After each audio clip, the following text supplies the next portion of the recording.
हाय दोस्तों, this is day 2 of learning class 11th का numericals. तो न्यूमेरिकल्स के लिए पहले इंपॉर्टेंट है डिफरेंशिएशन, जिस डिफरेंशिएशन को मैंने अपनी पिछली वीडियो में डन किया है। और आज हम बात करेंगे इंटीग्रेशन के बारे में, तो आज इसको भी खत्म करते हैं। ठीक है, लेट्स डू इट। तो आज का टॉपिक है इंटीग्रेशन। और लेट्स मेक टॉपिक इंटीग्रेशन। सबसे पहले मैं जानना चाहूँगा कि मैं जानना चाहूँगा कि आप सबको डिफरेंशिएशन समझ में आ गया? अगर नहीं आया तो और क्वेश्चन समझाने तो you can ping me, comment करें नीचे। ठीक है, नाउ लेट्स स्टार्ट। देखो डिफरेंशिएशन क्या होता है। मान लो, ध्यान से समझना, मान लो एक बड़ी सी चीज है, मुझे उसको छोटे में कन्वर्ट करना है, तो मैं उसको करता हूँ डिफरेंशिएशन। छोटी छोटी छोटी छोटी चीजों में। बट अगर मुझे छोटी चीजों को बड़ी चीज में कन्वर्ट करना है, तब मैं यूज करता हूँ इंटीग्रेशन। इंटीग्रेशन के टाइप्स डेफिनेट और इनडेफिनेट होते हैं, उसे आपको जानने की जरूरत नहीं है, आप नॉर्मल ही करेंगे। पर आपको दोनों ही सिखाऊंगा मैं, क्योंकि वो आपके डेरिवेशंस में बहुत इंपॉर्टेंट होते हैं। जो लोग बायो से हैं उनको इन क्वेश्चंस को करने में थोड़ा प्रॉब्लम होती है। ठीक है, तो सबसे पहले हम जानते हैं, ठीक है, कि इंटीग्रेशन दिखता कैसा है। इंटीग्रेशन कभी भी आपको दिखेगा तो कुछ इस तरीके से दिखेगा, या फिर वो दिखेगा ऐसा।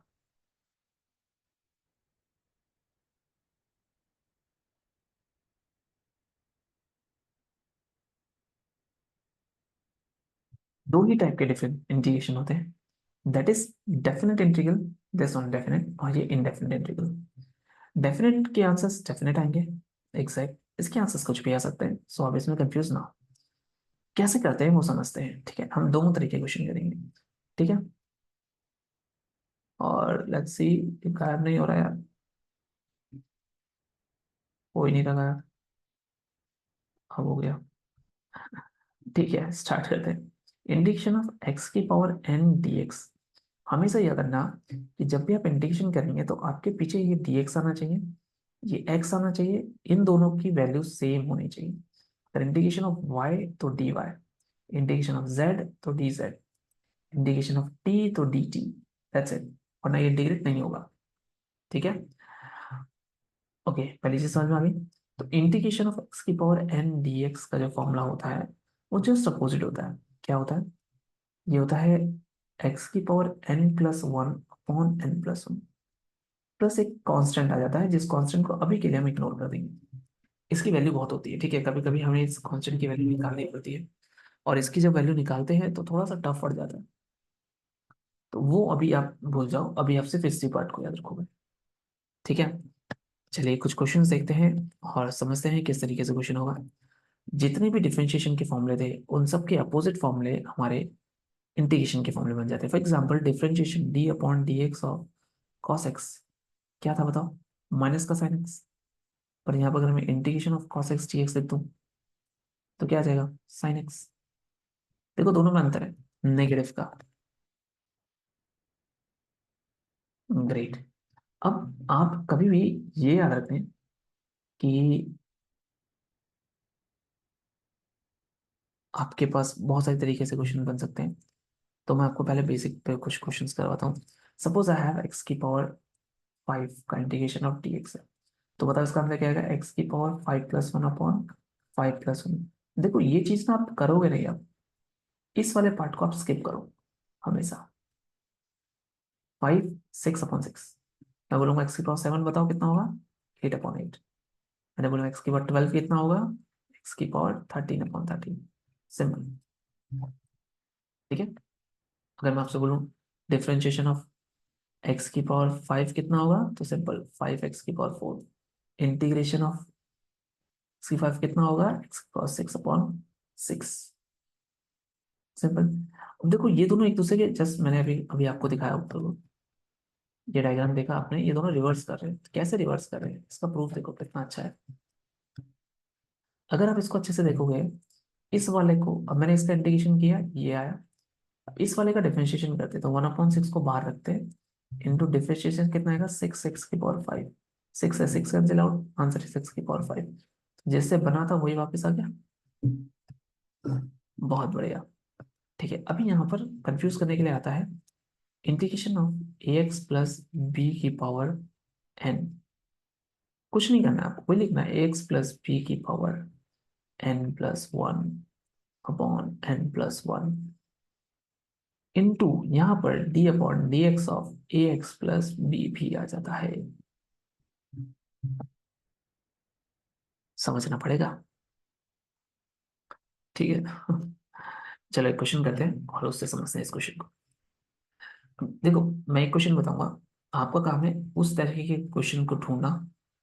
ये 3x+5 लिख लिया, अपने पावर 7 लिख लिया। तो मैं क्या करूंगा, 7 + 1 क्या होता है, 8 होता है, मुझे पता है। तो मैं लिखूंगा 3x+5 की पावर 8/8 इंटू 3x का इंटीग्रेशन अगर मैं करूं, क्या होगा, सॉरी नॉट इंटीग्रेशन यार, डिफरेंशिएशन, ये ना। तो आ जाएगा 3 प्लस इसका कितना आएगा 0, तो मैं यहाँ पे गया, ये आ गया 3x+5 की पावर 8/24। कोई प्रॉब्लम, लास्ट में प्लस सिग्नल लिखना ना भूलें, टीचर्स थोड़े थोड़े खड़ूस होते कभी कभी। तो प्रॉब्लम पैदा कर देते हैं।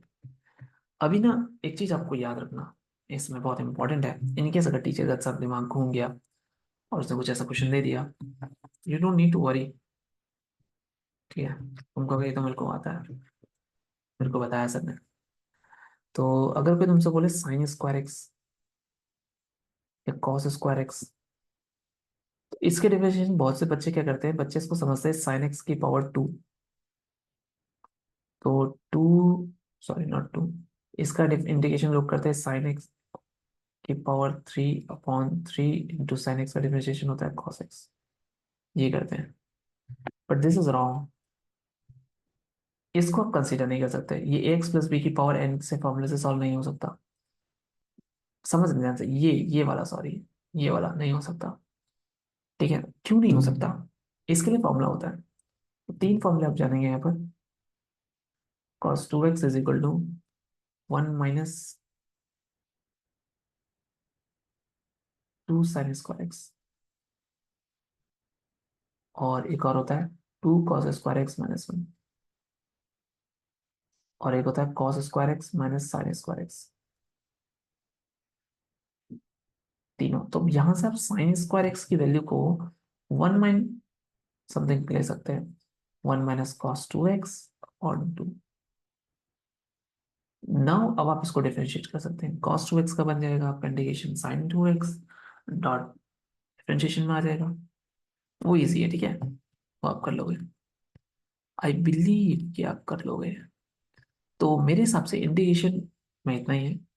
हम कोई भी मल्टीप्लिकेटिव रूल, कोई भी डिवीजन रूल यूज नहीं करेंगे, क्योंकि मल्टीप्लिकेटिव रूल के लिए आपको आइल्स जानना पड़ेगा, इंटीजर, एक्सपोनेंशियल, लॉगरिथम, ट्रिग्नोमेट्रिक, ठीक है, ये सारी चीजें, तो उतना हम डिटेल में नहीं जाएंगे। 11th क्लास के लिए this much integration is enough. Exactly, एक चीज बची हुई है।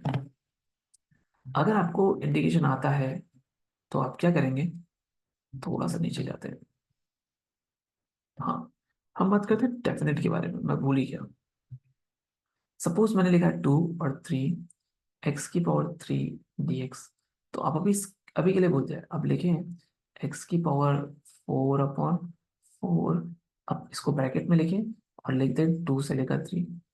अब आपको करना क्या है, कांस्टेंट को बाहर निकाल देना है, एक बार इस x की जगह 3 रखना है, 3⁴ माइनस करना है, एक बार इस x की जगह 2 रखना है, 2⁴। That's it. 3⁴ होता है 981, 81, माइनस 2⁴ होता है 16, और 1/4 ये आ गया। 80 में से अगर 16 जाता तो 64 बचता, बट यहाँ पर तो 65 बचेगा। Answer is 65/4। कभी भी ये आंसर अलग नहीं हो सकता, डेफिनेटली नहीं हो सकता। बट अगर इसको नॉर्मल निकालूं, जैसे फॉर एग्जाम्पल मैं लिखा है x⁴/4, इसका आंसर ये भी तो हो सकता है x⁴। वैसे तो यही हो सकता है, जैसे 36 अपॉन 4 इंटू 36, 36 और 9 हो गया, समथिंग लाइक दिस। तो इसको देखकर कंफ्यूज मत होना, बट ये डेफिनेट में आपका डेफिनेट एक नंबर निकलेगा। आपको करना क्या है, डिफरेंस इंटीग्रेशन करना है, लास्ट में इसकी इस वेरिएबल की जगह इसको रखना है, माइनस करना है, इसको रखना है माइनस, और सॉल्व कर देना। That's it, that's all about integration. Will talk about something else. हम कल स्टार्ट करेंगे अपना फर्स्ट चैप्टर, जिसमें हम डायमेंशंस समझेंगे और देखेंगे कि किस तरीके के क्वेश्चंस वहां से आ सकते हैं। ठीक है, तो कल का टॉपिक ये रहेगा। Thanks for watching. वही रहेगा, suggestions ready, I am ready to understand. जो भी आपको बताना हो you can tell me, and that's all for today.